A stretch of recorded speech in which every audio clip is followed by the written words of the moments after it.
apologize. Give us 1 second. We're working on the Zoom for the speakers from Zoom. It's not working right now. 1 second.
see the thumbs up? That just, he can see you.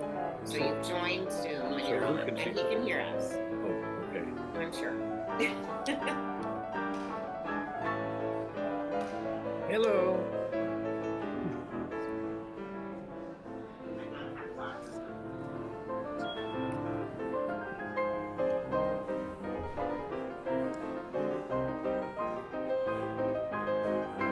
Says welcome in. I was just reading what he said here. It said welcome. Yeah. You see the thumbs up? That just, he can see you. So you've joined Zoom and you're on, and he can hear us. People can hear us. People here can hear us. Hello. Am I supposed to speak now? Okay, so what are you telling me? Is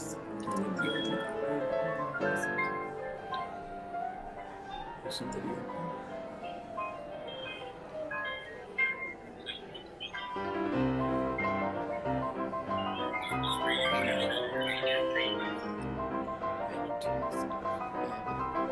Hang on, I can't hear you.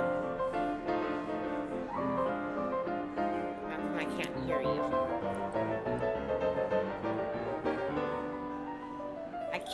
I can't hear you.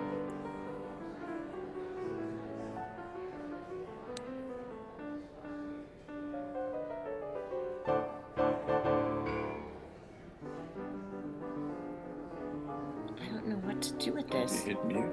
No, You hit it on. Hit it then. I already.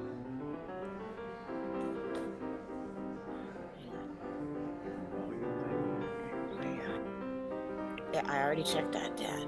It shouldn't be anything like that. I don't know why it's doing that. I'm not getting sound. Please mute.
Apologies, guys. We had a lot of trouble with the Zoom link. Some incorrect addresses, and so we wanted to make sure, because we have so many Zoom speakers, we wanted to make sure. I know Carol wanted them to participate. So again, our condolences to Carol and to the entire family. We're all here, as we know, to honor a truly incredible person. Is it not? Jason, can you make it louder? Apparently people can't hear. Thank you, buddy. Is this a little bit better? A little bit louder still. How's this? All right. So I'll try and speak a little louder as well. So for those of you who are new to a Jewish funeral, they're very similar. This is more of a memorial service, as we're going to really celebrate his legacy. But we also say thank you to everybody here for coming to do 2 commandments. One is to honor his memory, which of course is really easy because he was a tremendous individual. But another is to comfort those in mourning, and we're all here to comfort, especially Carol and his family, some of whom will be speaking via Zoom.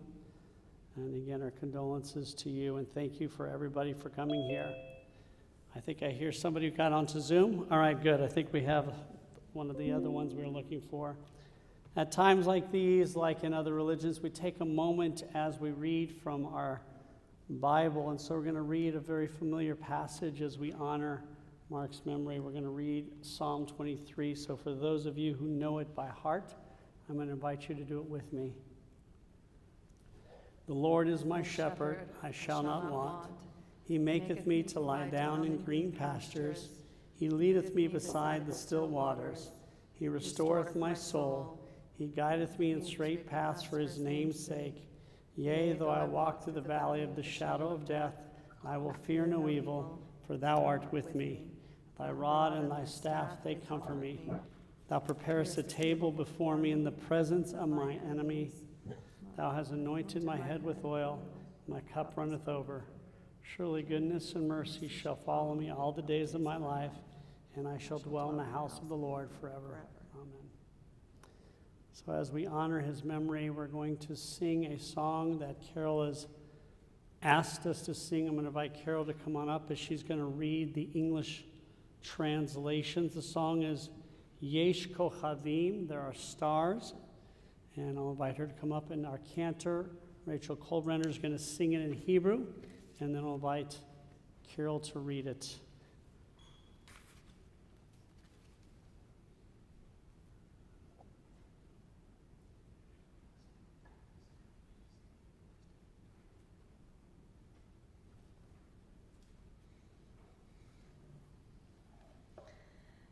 יש כוכבים שאורם מגיע ארצה, רק כאשר הם עצמם עבדו בינם. יש אנשים שזיו זכרם מאיר, כאשר הם עצמם אינם עוד בתוכנו. אורות אלה המבהיקים בחשכת הליל, הם שמראים לאדם את הדרך,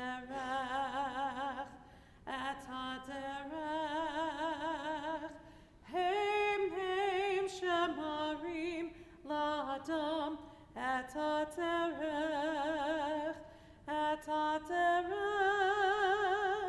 as we live our days, these are the ways we remember, as we live our days, these are the ways we remember.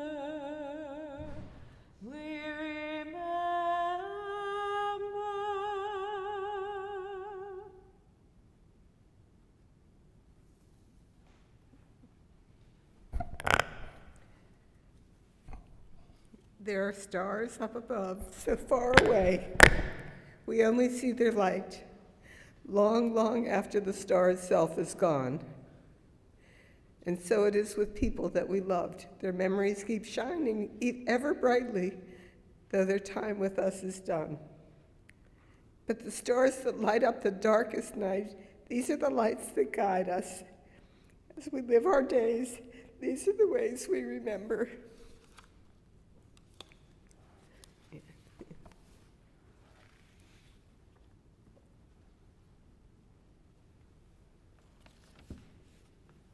And Marc was certainly a star, to say the least, in our community. He was only here a few years, but had such an impact in so many ways. And so we're going to hear from people who knew him in Savannah, and we'll hear from people, some who knew him his entire life. We're going to have some Zoom speakers. We sent out the links earlier, so hopefully we got it all fixed. We'll see how it worked. But first, we're going to invite Mike Henley, his brother, perhaps Barbara, his sister-in-law, and Alicia, his niece, to speak. So Mike and Barbara and Alicia, if you can speak, we'll invite you to speak now. Hopefully it'll work.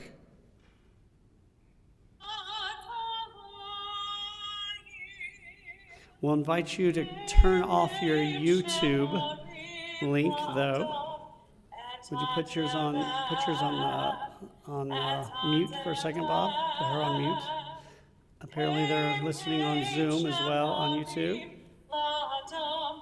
Sorry, we had it all set up, but you know how technology goes. All right, so Mike, Alicia, is Alicia on? Okay, so I'm going to do is I'm going to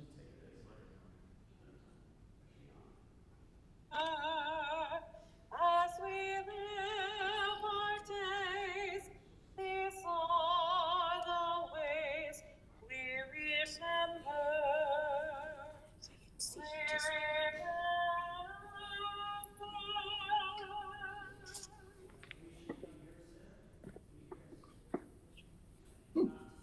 We'll come back to Alicia and see if it works. It was working before, so I'll invite There are stars up above, so far away. We That's only still the see their YouTube, light. On. We need to turn the YouTube off. Long, So long they're after on the star YouTube. itself is gone. Put yours on mute right now. Put them on mute. We'll try Alan Harriet Cohen, see if that works. Alan Harriet, can you hear me? They're not on? Okay, then Russ Harrington, I just spoke with him as well. Russ, would you speak and see if we can hear you? I just spoke with all these people, so I apologize if it's not working. All right.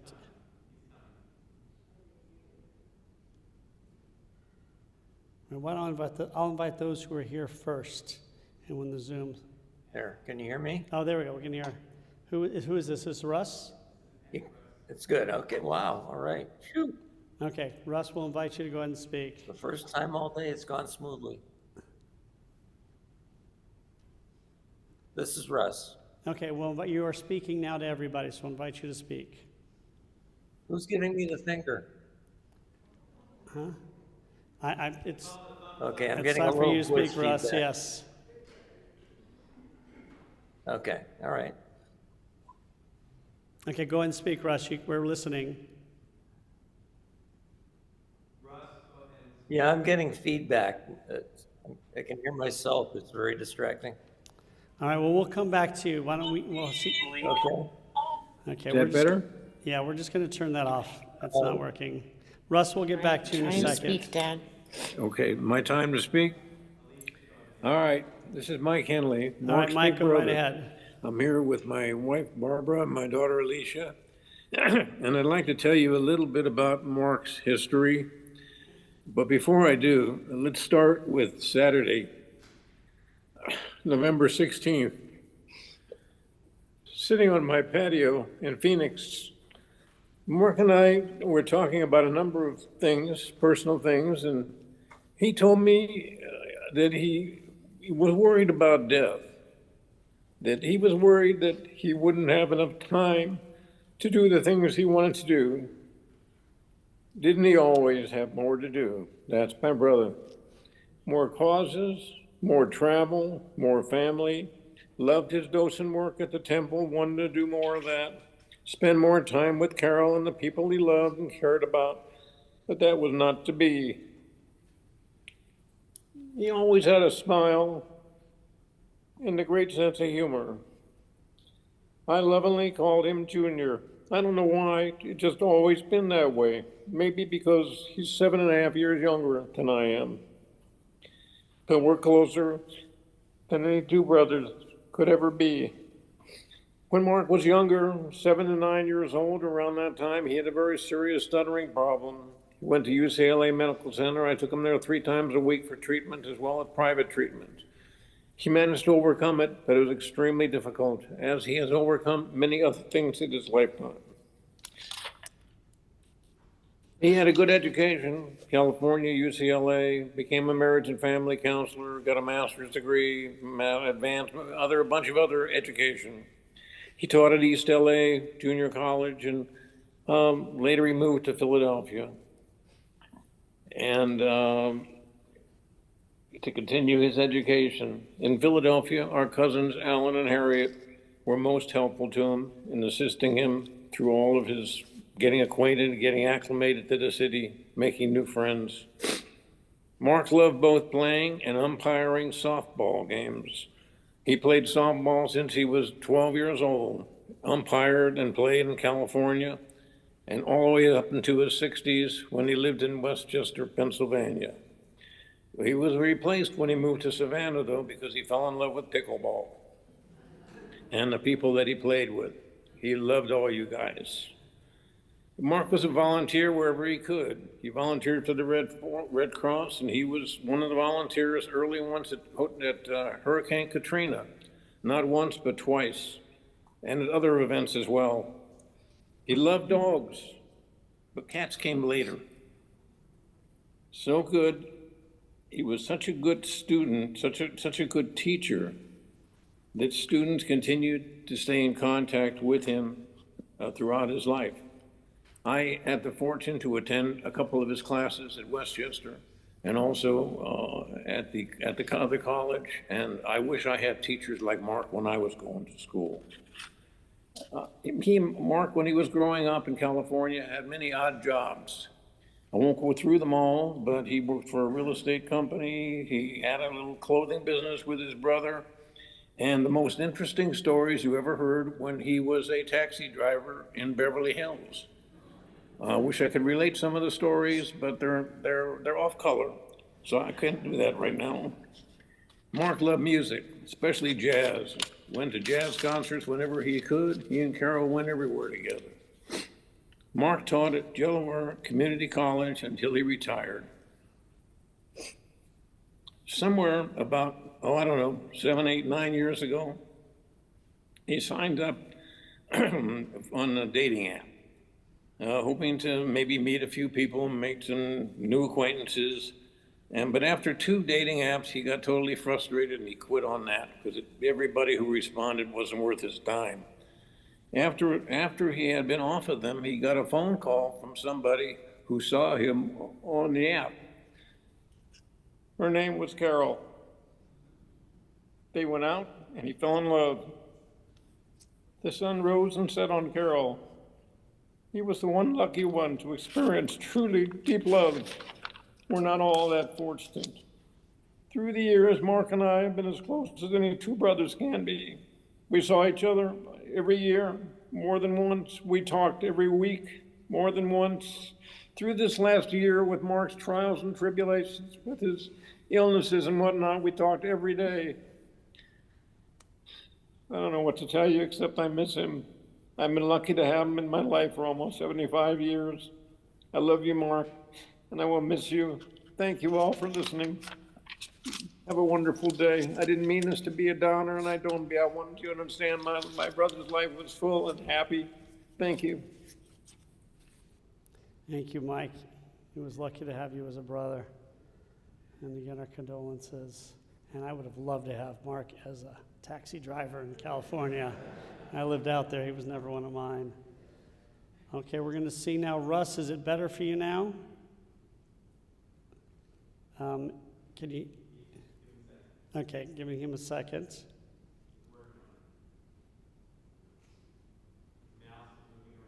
Let me talk and I'll see if I can hear myself. We can twice. hear you perfectly, Russ, now. Now it's working. It's working. Whoa. How about that?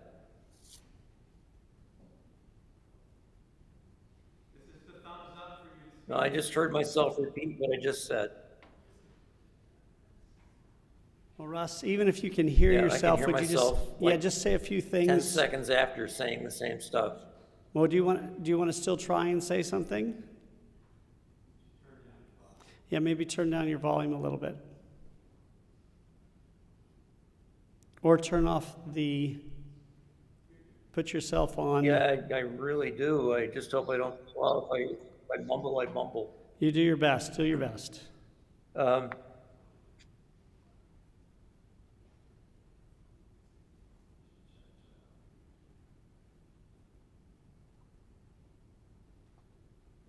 I'll do my best, do my All best. right, do if my you want to best, shut do my off the best. YouTube for the moment, that may help as well.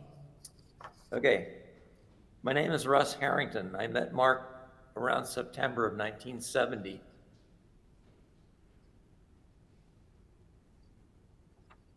Oh, let me try that. Maybe now? Did that work? All right, now I can't hear myself at all, but I don't need to because You I don't can need to hear hear myself yourself. No, just keep here. going. So, okay, let me do this. All right, one more time. My name is Russ Harrington. I met Mark around September of 1970 when we were both entering the grad student program at the University of Hartford master's degree program. Mark came to Connecticut from LA with his best friend, a pretty ratty looking little dog named Whiskers, but he was very sweet. They made quite a pair. I had been married about 2 months at that time. My wife had a 4-year-old son. We were both much younger than our chronology indicated, and we were both ill-equipped to handle the rigors of grad school. We both fed into each other's immaturity with our shared versions of silliness, and we both ended up getting kicked out politely before the end of the first semester. He would have said that we were asked to leave, but I said kicked out because there was clearly no option. So, and we both ended up getting kicked out. Oh, now I'm getting the voice feedback again. Oh, that's better. Okay. So our dreams were crumbled, and as they crumbled around us, we clearly had something that we got out of it, and I think of it as being sort of like Humphrey Bogart famously said at the end of Casablanca. Louis, I think this could be the beginning of a beautiful friendship. Off he went back to LA. We maintained a transcoastal friendship until he finally got smart enough to move to Philadelphia. And we were able to be more direct and mutually involved in each other's lives. We came to really love each other as best friends do. It happened slowly as the decades slide by.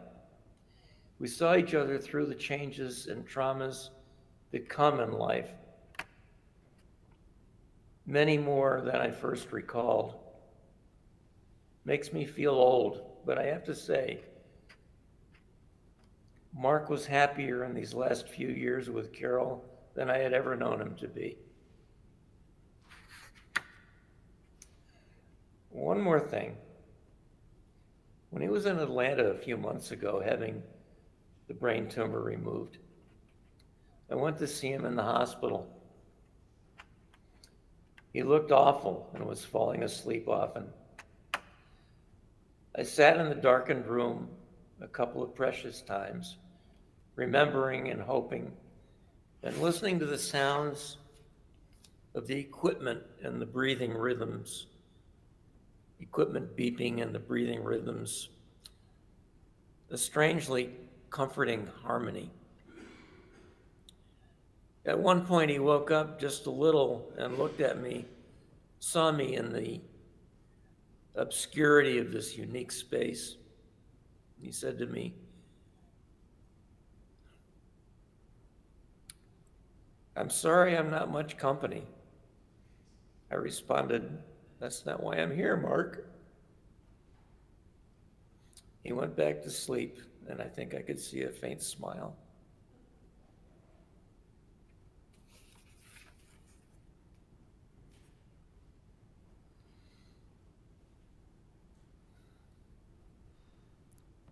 Thank you, Russ. And then we're going to see if Al and Harriet Cohen, his cousins, are now on, I think. Yeah, see if we get them. Again, apologies. If not, I can just call. It says Now you can speak, Harriet. Hello? We're here for you, Harriet. You can go ahead and speak. Go ahead and speak. Hello, I unmuted. Okay, you can speak now, Harriet. Harriet, you can speak. Sir, I unmuted. This is Harriet Cohen. Perfect. You are on. Can you Everybody's. hear me? Yes, we can hear you, Harriet. We'll invite you to speak to everybody. Can you hear me? I am unmuted. Shall I speak? Yes, please speak. You can speak, Harriet. Okay, thank you so much. We didn't know if we could get in. This is Harriet and Alan Cohen. We are sitting in our family room in Mount Laurel, New Jersey, and in front of us is a picture of Mark. Looking at this picture brings us so many thoughts and feelings. I married into the family, and I first met Mark when he was a teenager. Alan is 8 years older than Mark. Al and I went to visit his family in Los Angeles. Always with a twinkle in his eye, he was a sensitive and such a curious teenager. Mark was a people person. He was always interested in others, but the converse was true. If you asked Mark he was, be prepared, he would tell you. Because Mark came to the East Coast, Al and I were able to watch him grow into an equally sensitive, caring adult. Mark loved the closeness of his family. His relationship with Mike, and you heard Mike, is unequaled in brothers and adult brothers. But Al and I became his big brother and sister on the East Coast. He spent hours, days, and sometimes weeks sleeping on our sofa when he would go from Connecticut to Los Angeles, where he spent time with Russ in Connecticut.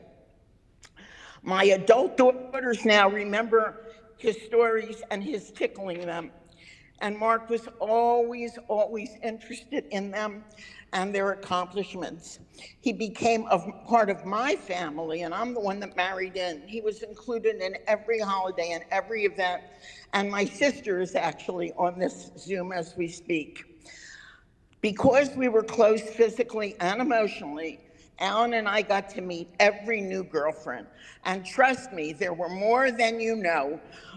They were paraded into our house, and we had to give the okay. We also got to every house that he ever lived in. After Mark settled down with Paula, they began sharing many of their adventures with us. We shared moments of great joy with Mark and great sadness, especially when his mother, our beloved Aunt Sadie, died when Mark was only 19 years of age. Mark loved his work, he loved his travel, he adored Mike, Barbara, and their families. He loved life, he loved Carol, and he adored the community that you have developed with him in Savannah. I had the opportunity to visit Mark in the hospital. Unlike Russ, I was there when Mark was himself. He was a little frustrated with some of what was going on, but he was very, very optimistic. And he spoke with great love of the people that were helping him and the support he was getting from his friends in Savannah. I was down there on a civil rights mission, and Mark just couldn't stop asking me questions. Mark was a unique and memorable man. He was very intense, but he had a great sense of humor, and he could always laugh at himself. As I said, Mark is in a picture in our family room, so we see him every day. We will miss Mark. We are so thankful that he was in our lives. We are so thankful that he brought Carol into our lives. And we know how very, very difficult this is going to be for Mike and Carol. And we're all at a distance, so right now I just would like to hug both of them. His memory will definitely be a blessing to all of us who knew and loved him. Hello, everybody. If you excuse my voice, I'm just getting over a very, very bad cold. So this will be a little bit hard to hear. Is this Al? Okay. I am Mark's first cousin, so I have known him since he was born. Mark and I shared something very unique between us, and I doubt if anyone here shared what Mark and I shared together. Mark and I shared what many would refer to as a unique disability. We both stuttered from a very early age. Actually, Mark's mom, Sadie, and my mother, Mildred, also stuttered when they were young. After Mark's family moved to the West Coast where he was born, we rarely discussed our disfluency problem until he was older. Actually, I didn't get to see much of Mark during our younger years, only the rare times when family had a chance to visit each other. Later, when college was on the horizon, Mark moved back east, and we began to see more of each other and with his various relationships, as Harriet mentioned before. I learned very rapidly that family was very important to Mark, and he made every effort to remain close to Harriet and me, and to our extended families. Perhaps sometimes he tried too hard, but that was Mark, and part of his personality. Again, family was so important to him. As we grew older, we did share more and more about our stuttering issues and how they interfered or contributed to our lives. It may be difficult for some of you to understand how something like stuttering can contribute to our lives, but it can, and we both discovered that. And even in later life, when we were both college professors, I think that some of our biggest laughs, and I've heard some really big laughs from Mark, they really did, revolved around our stuttering experiences. To a wonderful cuz and more like a brother, please keep talking. I will be listening. Rest in peace. Amen. Is there anyone online? I know we're going to have Sandra and Dave at the end, but I think that's all so far. And now we're going to invite some people from our community to come up and speak. So I'm going to invite Elsa Van Thyme and Jim Wellen and Alan and Leslie Seidman to come on up. And then afterwards we'll have Julie and George Hamilton. So I invite you to get ready. We'll have couples come up together, and one will sit down, the other will speak. And again, this is just a way to honor him with different perspectives, and it was great to hear from his family, even though there's little technology issues. So Elsa and Jim, I have you going first, and then Alan and Leslie. Mark was passionate. He was passionate about any person, cause, or thing to which he dedicated himself. Since moving to Savannah, Mark had volunteered as a docent at our beautiful historic temple. He was always so happy whenever he led a group through the building. The more people in his group, the better, and was most proud to tell about how he was the most acknowledged docent on Yelp. But the one passion which I probably knew the most about was his adoration of my friend Carol. He worshiped Carol and shared with me that she was the best thing that ever happened to him. It was important to celebrate Carol and their relationship. His enthusiasm at planning their commitment ceremony was joyful to experience. Sadly, COVID interfered with the ceremony and party, but that did not change Mark's sense of pride and his obvious feelings of happiness associated with being together with Carol. We all know of his dedication to being a temple docent, the changing of the name of the square, pickleball, travel, his car, and of course the kiddies, Mickey and Whitey. But I was confused. So Mickey and Whitey were named after the New York Yankee Whitey Ford and Mickey Mantle, yet when the Los Angeles Dodgers beat the Yankees in the World Series this year, Mark was thrilled.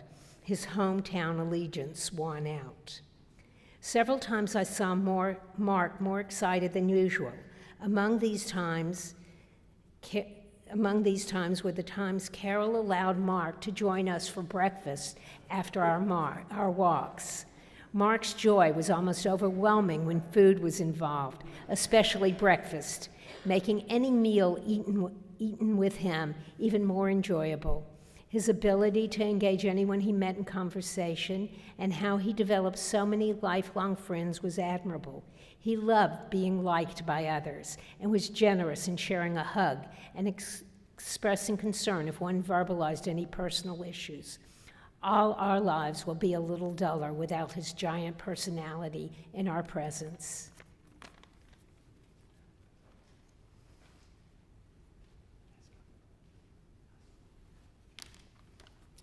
I'd like to read a poem. It's a version of a poem called The Dash by Linda Ellis. I read of a man who stood to speak at the funeral of a friend. He referred to the dates on his tombstone from the beginning to the end. He noted that first came the date of his birth and spoke of the following date with tears. But he said what mattered most of all was the dash between those years.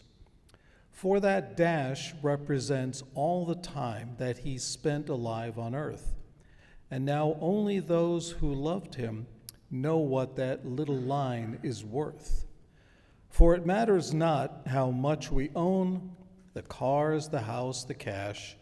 What matters is how we live in love and how we spend our dash. So think about this long and hard. Are there things you'd like to change? For you never know how much time is left that can still be rearranged.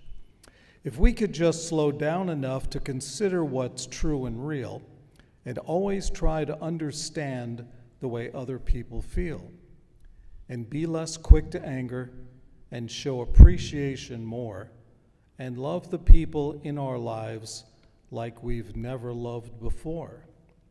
If we treat each other with respect, and more often wear a smile, remembering that this special dash might only last a little while.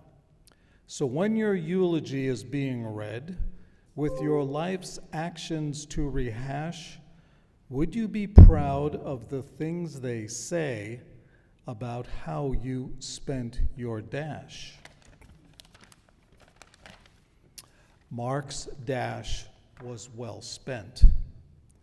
We met Marc Henley about 5 years ago. We quickly became good friends.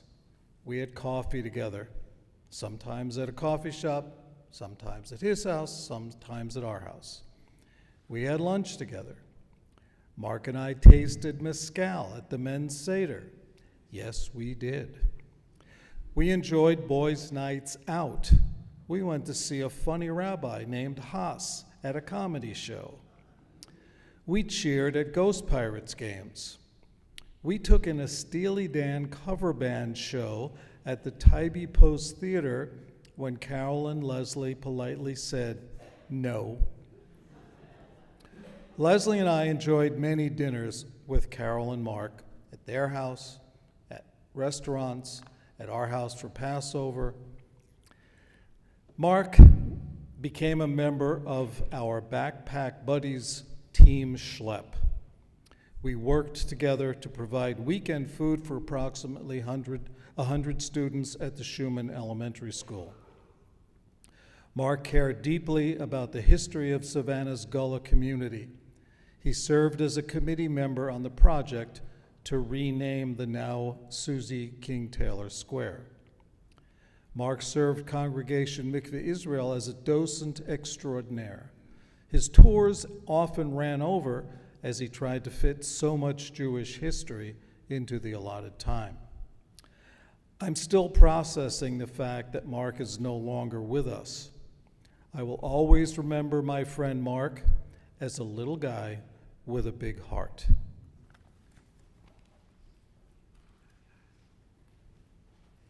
And as they return to their seats, I'm going to invite up Julie and George Hamilton and Billy Wooten and Melvin Hutchinson. Beautifully said. I love the poem as well. And you can see we're getting people from a wide range of his life. So, Julie and George, how about you guys go first? Not long after meeting Mark, he invited me out to play pickleball, which people have talked about pickleball already. So I learned a few things very quickly. One was that Mark was very good at pickleball. And he had a unique skill that I've never seen before. He could play with either hand. He was better than me with either hand, no matter how long we played together. So I thought that was unique.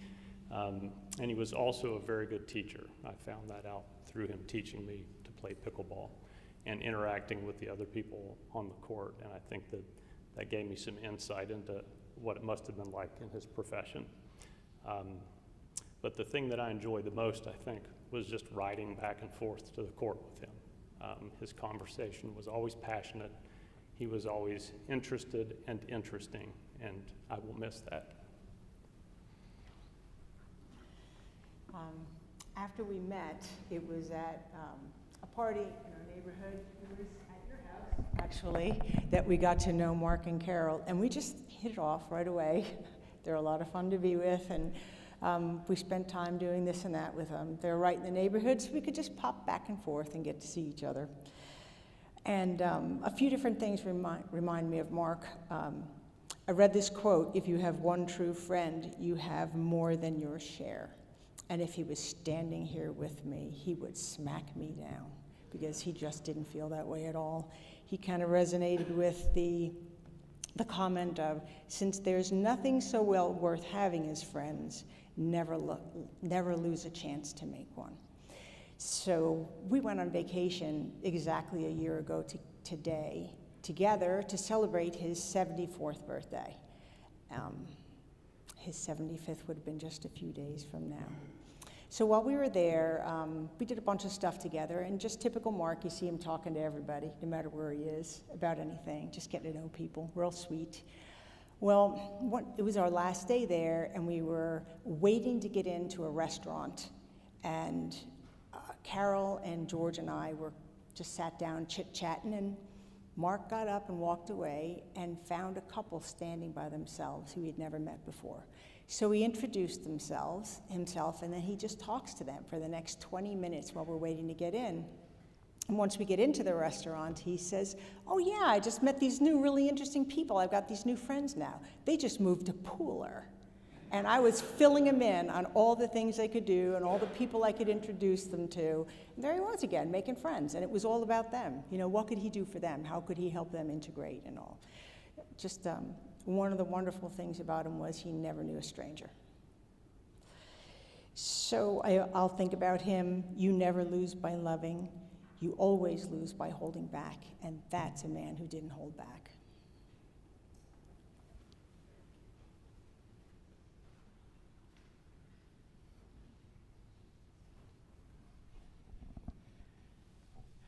As many of you know, I'm a person of few words. I never have much to say about anything. But today, my husband, Melvin, is allowing me to speak, and I appreciate that. Of course. It's an honor to be here, Carol, today with you, and to honor Mark. And it's also an honor to be back in the temple. I sang here for 16 years as a part of the High Holy Day Choir, and it was always a joyful time and a delightful time. I remember those days well.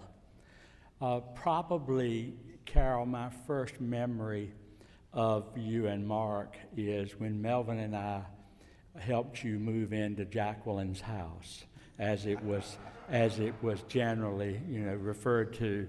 And of course, we assisted you and Mark in locating all the cans of mandarin oranges that were still in the cabinets and such, and getting those out and getting them out of your way so you would be able to use those cabinets.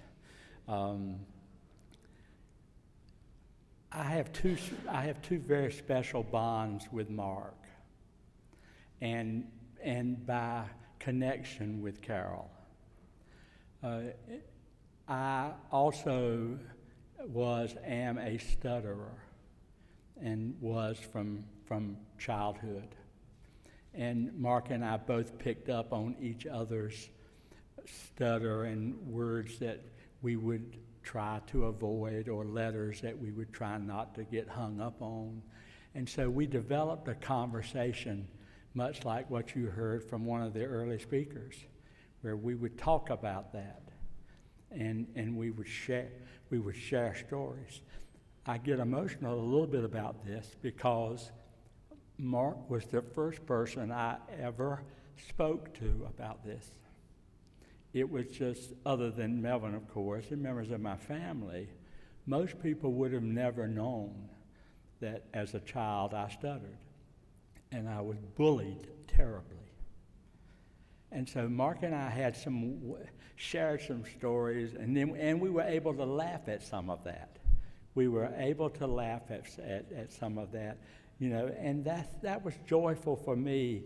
And I think for Mark, it became for him almost therapy to me, and that's what it was. That's indeed what it was. And so the other thing that Mark was able to do for me, and I told him one time, I said, you're my lawnmower therapy, because I mowed Mark and Carol's yard, and I'd be on the lawnmower, and Mark he'd come out to see me, and we would sit and talk. And because of his background with therapy and his insights, he became the person that I talked to before I accepted the job at the Board of Elections, which I was very conflicted about. I didn't know if I wanted to work in elections, and I didn't know if I wanted to be on the firing line, and I didn't know if I really later, you know, I'd had a career, and I didn't know whether I wanted to put myself in front of the insults and in front of the difficultness that is elections in this day and time. And he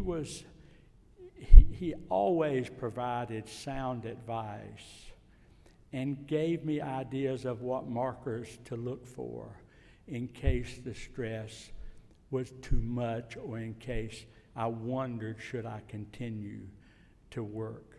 I wanted to be busy, I wanted to work, but I didn't necessarily know that I needed to be in that environment. And he was a wonderful counselor to me. I would sit on my lawnmower, and he would encourage me, and such. And so we had two very special bonds. I will miss him tremendously. I barely have words to explain, but Carol, we love you, and may Mark's memory be eternal. Thank you, Carol.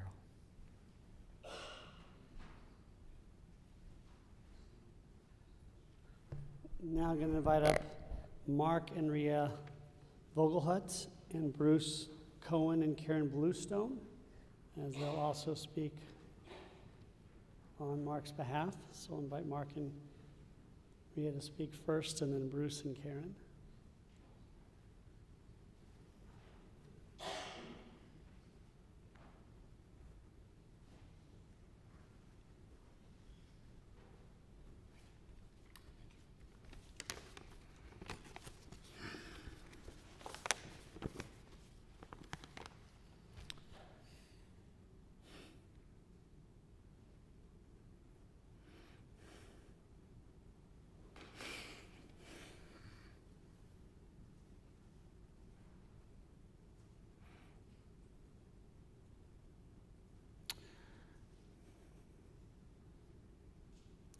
I'm profoundly honored to be asked to speak, and profoundly saddened to stand here today and tell you that on Wednesday, November 20, Savannah lost a mensch. Mark was a stand-up guy, a man with integrity to act when injustice was identified. I was proud to call him a friend. I thought I met Mark when I began playing pickleball at Lake Mare in 2021, after we moved here, but he seemed so familiar, like we were already friends. We felt as though we knew each other. At dinner one night at Carol and Mark's, we discussed how we seemed to be old friends, and Carol looked into her paper address book, very analog, and found our contact info written on a little slip of paper. We discovered we actually met here at the temple at the Congregational Seder in 2018 when we were exploring Savannah while deciding if we would move here. Their welcoming and friendly attitude was helpful in deciding that Savannah was for us. Mark always talked of Carol with love and respect. He always tried to make sure you were happy. He wouldn't make any plans without your input. He was a lucky man to have you by his side. Although Mark identified strictly as a secular Jew, he was a good Jew. Not in the way that people usually mean.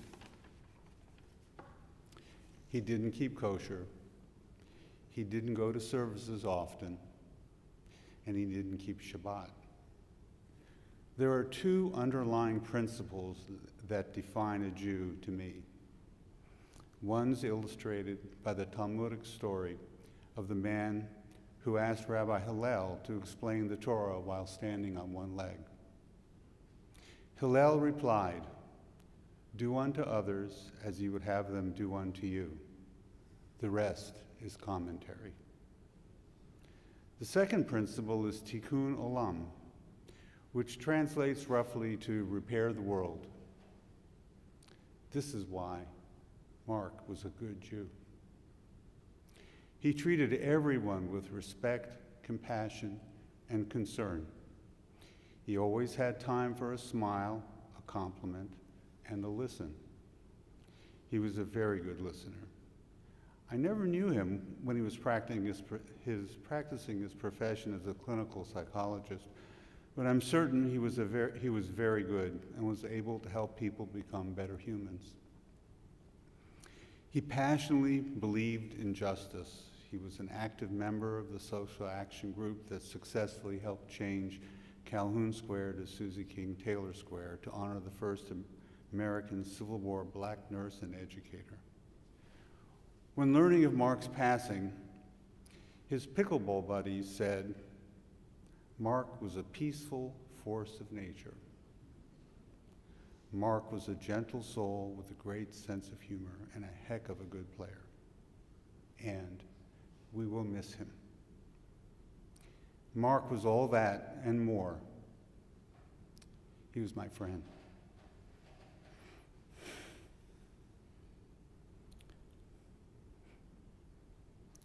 May his memory be a blessing to all of us.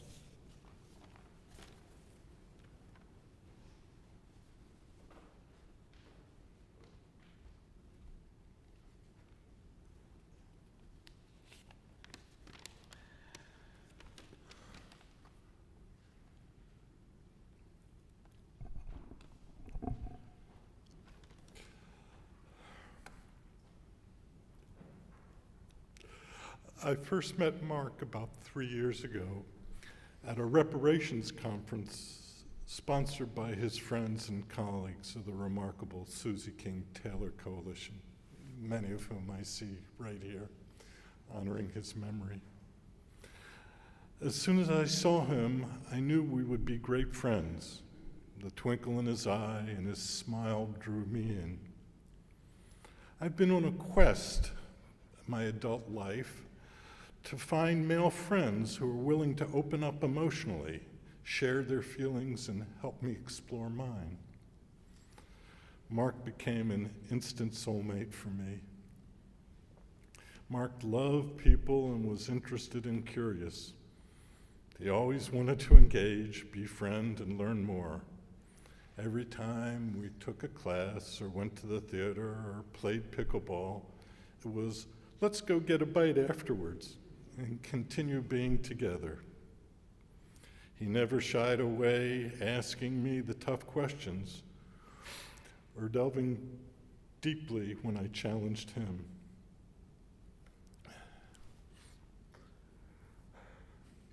His sense of humor, both in tough times and on joyous occasions, made him so accessible to me. He's been my greatest supporter and fan. When he reintroduced me to pickleball, he sensed how anxious it made me when I didn't perform as well as I'd hoped. He was always right there. He would come up to me and his way and give me a hug and a word of advice and offer his support. He connected me to Mickve Israel, and we shared our abiding interest in Savannah's Jewish history. It's been an incredible gift to be able to pick up the phone and speak to him several times a week around something big or just schmooze about what was going on during the day, and plan our next outing together. Even during the challenging year it's been for him and Carol, he managed his frustrations while holding tightly to his hope for many more times together. Mark's loss is unfathomable, but I know he will be with me forever. So Mark won me over with his humor, you know, this playfulness, that self-deprecation. He was also irreverent, which is kind of my favorite kind of humor. But then what really Mark won me over was because he's a man of this age who is emotionally vulnerable and emotionally available and accessible and authentic. I think we all know what to expect from Mark, whether it was in a discussion, a debate, an observation. He was very consistent, and that was very powerful for me. But what I loved about Mark the most was how he loved Carol. I just love that. And Carol is that smile, that face, that laugh, that brightness, that kindness, the warmth. And he absolutely adored you, Carol. And he marveled, absolutely marveled at his good fortune in finding a partner that he could take risks with. I mean, duh, Savannah. I mean, who knew? Adventures, and he knew you had his back. He trusted you totally. Carol, we love you dearly, and we will always have Mark in our heart, and we will always be grateful to him for giving you to us.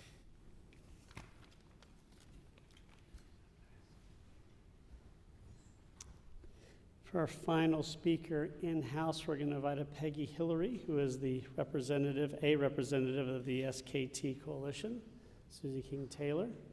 And Savannah is not a risk, it's a sure thing, in case you're wondering. It's the best place to be. We have so many people here, and Mark was so thrilled to be here with so many friends. And thank you for joining us and representing the organization.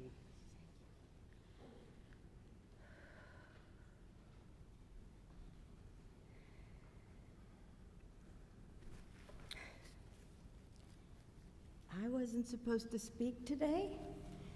Sister Pat Gunn, the president of Susie King Taylor, was supposed to be here. And Carol, she sends her love. On her way here in her Uber, she became very ill and had to turn around and go back.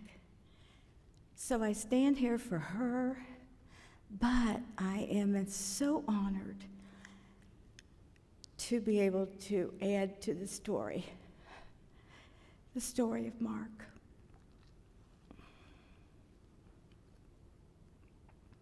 And I represent the Center for Jubilee, as well as our beautiful coalition, of which Mark was a part, a very vital part. And I want to ask all the coalition members to please just stand, because I know Mark would want you to be recognized. Please stand up if you were part of the Susie King Taylor. Thank you so much. Thank you all.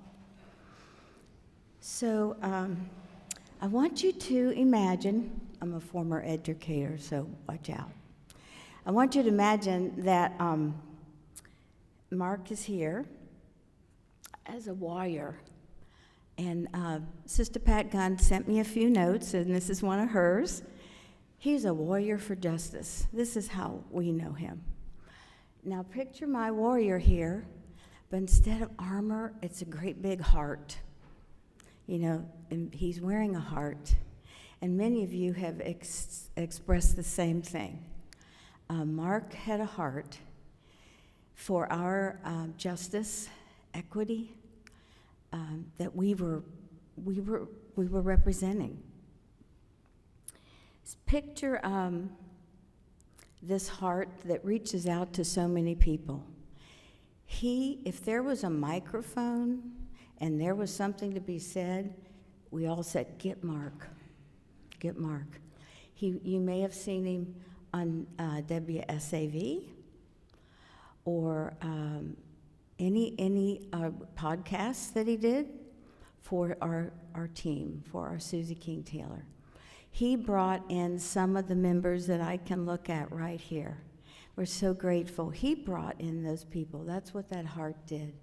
Bring in anybody who would listen to the story of injustice that he had to tell.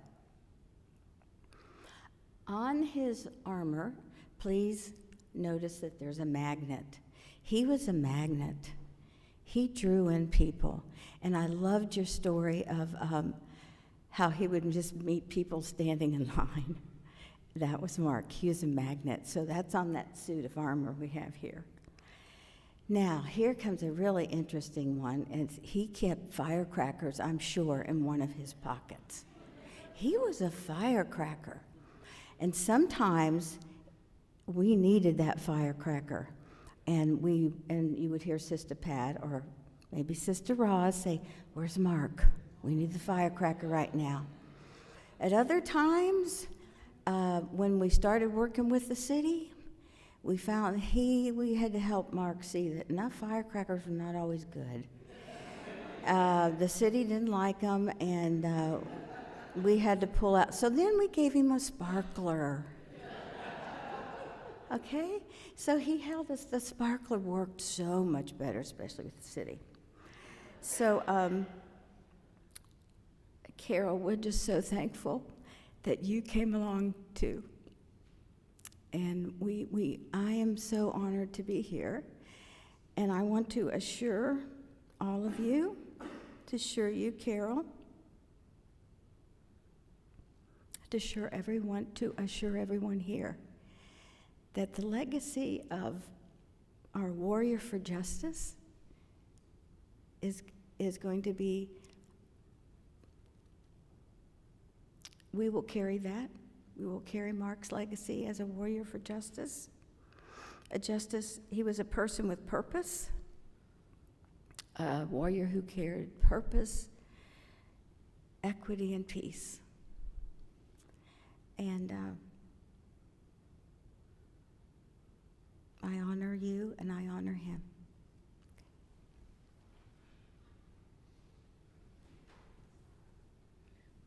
And he was so proud of what the organization had accomplished and talked about it all the time. Really was so dedicated. So we're going to try one more Zoom visit from Sandra Mack. I honor you and I honor him. And David Prohaska. And why don't you guys turn off your YouTube link for just a moment, and we'll invite you to speak. So Sandra and Dave, can you hear us? Talked about it all the time. Really was so dedicated. So we're going to try one more Zoom visit from Sandra. I sound even better this. Sandra and Dave, I know you're on there. Sandra and Dave, you need to turn off your streaming and just speak to the Zoom. Yeah, turn off your YouTube. You got it? Hi, I'm Sandra Mack, and I get really nervous when I public speak, so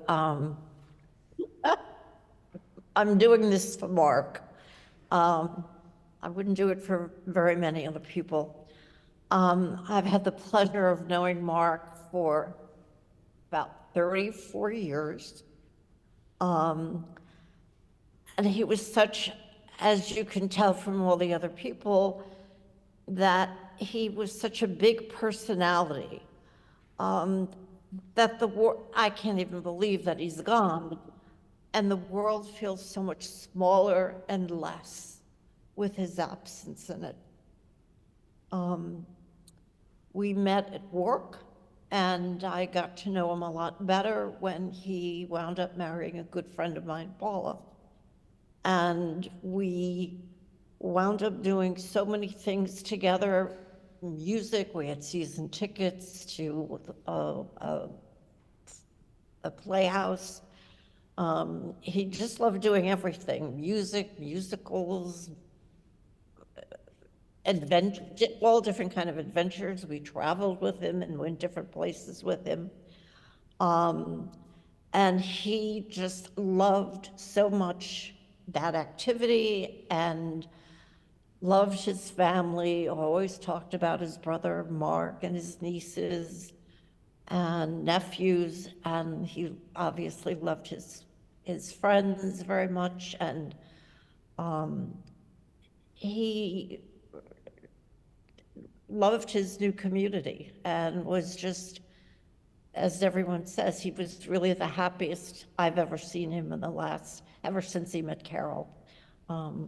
And that gives my heart so much warmth to know how happy he was. I want to tell you a little about the highlights of some of the generosity.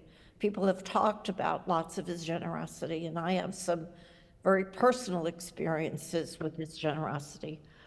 The first thing that comes to mind is when our daughter was young and he had long hair. He had hair and it was very long.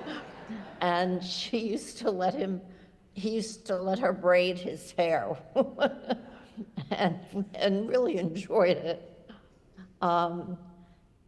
He really was like an uncle to her, and also my granddaughter. When she went through some struggles in her life, he was there. Even though he didn't see her very often, he made a point of talking to her and supporting her and being there for her. The biggest thing is when I first went into kidney failure, he volunteered to be a kidney donor for me, and they found something that prevented that from happening. But the fact that he would even think of doing that is extraordinary to me. And the first time that I did home hemodialysis, I needed someone to be in the room with me, and Mark came. And it was a very stressful, intimate, incredible time for me to spend, knowing he was there just to support me through a hard time. And he's been such a friend to my husband, David, during all of this, when I've been through all of this, and he's been a rock. He's really been a rock. He also loved to play with our dog, Mr. Bert, and Mr. Bert was a large Labradoodle who was 5 feet tall on his hind legs, so almost as tall as Mark. And Mr. Bert was overactive, wild, loved to play bite and rip your clothes sometimes. He was not very well. We tried to train him, but it didn't seem to work. And he just loved to play with him, and Mr. Bert loved him. And a year and a half ago, Carol and Mark were up visiting, and it was time for us to let Mr. Bert go. And the vet was coming to the hospital and to the house, and Mark and Carol decided to stay and be with us and be with Mr. Bert. And again, it was so precious that someone loved us and Mr. Bert enough to be there during a hard time. And his heart, went out to everything. We were witness to his volunteering with the Red Cross and went to help after Katrina, and he went to help after the Twin Towers went down.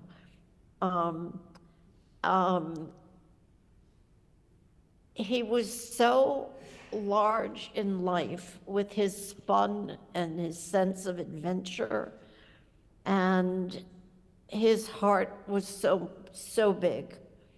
And he gave us another really, really big gift, and that was he allowed us to be on the first date he ever had with Carol, and he brought her into our life, and she's family. She's our family, as Mark was, and he will be missed. I'm honored to be able to speak to everybody there. I wish we were there in person.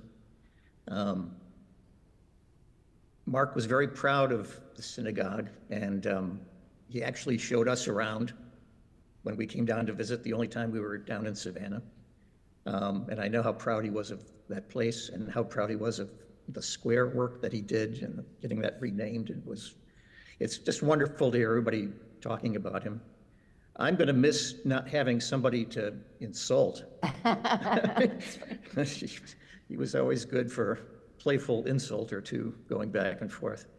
And the thing that will stay with me is just how much of a caring, loving person he was. And the story about him making friends with people standing in line just resonates with, I think, all of us, because we've seen that happen. We traveled a few times with Mark, different places. We were on a cruise that stopped in Venice. And one of my best memories of being with Mark was that we found the old Jewish ghetto in Venice, and it's the synagogue there that was sort of a hidden building because they didn't want everybody to know where they were worshiping. And visiting there was a little visitor center, and we found out that Mark had never been bar mitzvahed. And while he was there with this guide, the docent or whoever was in charge of the place, he said, "You want to do it right now?" And we all said, "Ooh, neat." And we were witnesses to that really important part of his life, and just so many little things that keep popping into my mind, and I can't believe that he's not with us anymore, but in a way he always will be, and that's what I'll treasure. Just having a friend and knowing that he would always be there if you needed him to be. And Carol, if we were there right now, you'd be in our arms, and we wish you all the best, and we're always here for you no matter what, too.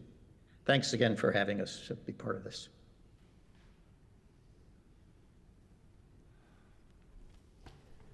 Thank you to everybody who spoke. I think we all know what a treasure Mark was. For me personally, always was asking how I was doing. If I need anything, let him know. He's always worried about everybody to make sure we're doing okay. So proud of all the work he did in Savannah, so proud of this congregation, the docenting, and also all the volunteer work. So he's a man we're going to miss, and was a tremendous asset in every measure of the word. And boy, as I think was mentioned, he was a go-getter. He was everywhere at the same time. He was the wind. And so we're going to honor him right now, as I'm going to invite everyone who is able to please rise. Times like this, we say a prayer called El Malei Rachamim. It is a prayer for someone who has just passed on. El Malei Rachamim, Shochein Bamramim, Amsei Menucha Nechona, Tachat Kanfei Hashchina, Im Kedoshim Uteharim,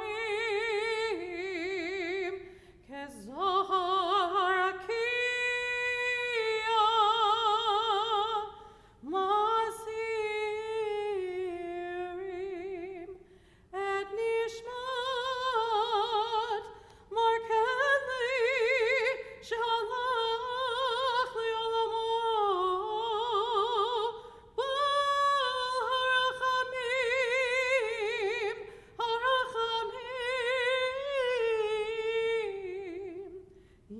Asirehu besitu kanafav leolamim leitzro bitrachim et nishmato Adonai hu nachalato ve'anuch b'shalom amishkavo v'nomar